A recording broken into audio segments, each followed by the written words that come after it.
Dans quelques jours, des milliers de familles à travers le monde se retrouveront autour d'un bon repas pour célébrer Noël. D'ici là, c'est la frénésie des centres d'achat. Les gens se bousculent pour trouver un cadeau qui fera sourire leurs proches les plus chers. Cette semaine, nous vous présentons un reportage sur un grand producteur de jouets situé juste au nord de notre pays, le Père Noël. Notre équipe a fait une petite enquête sur les nombreuses usines d'où proviennent les objets qui se trouveront bientôt sous votre sapin. Voici un reportage qui risque de vous faire sursauter. Nous sommes au pôle Nord. Ce paysage idyllique, ces vastes contrées sauvages où règne une nature que nous présumions vierge. C'était encore vrai il y a à peine 50 ans. Aujourd'hui, cependant, ce paysage est menacé par la production industrielle du Père Noël y tenant siège ici.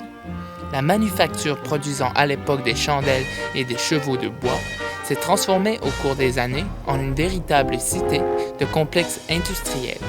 Des analyses scientifiques ont confirmé la présence d'une grande quantité de métaux lourds, tels le mercure, le cadmium et le sélénium, aux abords de la banquise polaire.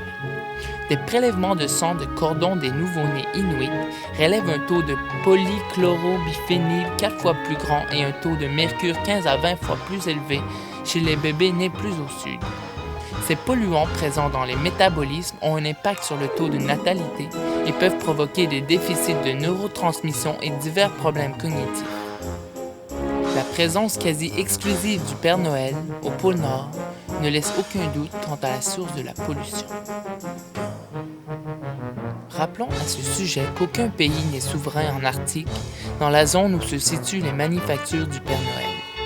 Cette ambiguïté diplomatique profite au Père Noël qui n'a aucune norme minimale de travail à respecter.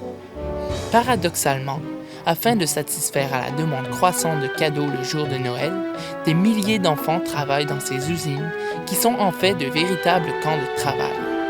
Les journées sont de 12 à 14 heures et le salaire suffit à peine à subvenir aux besoins de base.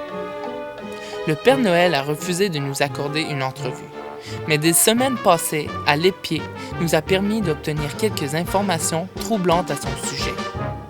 Le Père Noël est en fait un véritable criminel. D'après nos informations, le caractère du Père Noël en tant que chef d'entreprise est tout simplement cruel. Nous avons réussi à obtenir des images d'un correspondant interne qui montre le Père Noël s'acharnant sur une de ses employées. Dans cette séquence troublante, il séquestre une femme de chambre.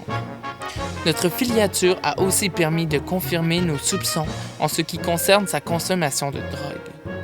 Comble de tous les vices, le Père Noël, selon nos informations, aurait régulièrement recours aux services sexuels de prostituées de luxe. Une d'entre elles a même accepté de nous accorder une entrevue. Une fille qui est un peu orgueilleuse, c'est sûr, ça m'a frustrée. Je pense que dans la dernière année, j'ai comme eu tellement des échecs que je me suis dit que je voulais plus en avoir. C'est juste que je m'y fais pas qu'on me dise non. Ces images closent notre émission d'aujourd'hui. Je vous laisse donc en vous souhaitant le plus merveilleux temps des fêtes, gorgé de bonheur, de partage et de paix. Et puis, cette année, pensez au Père Noël en déballant vos cadeaux. À la semaine prochaine.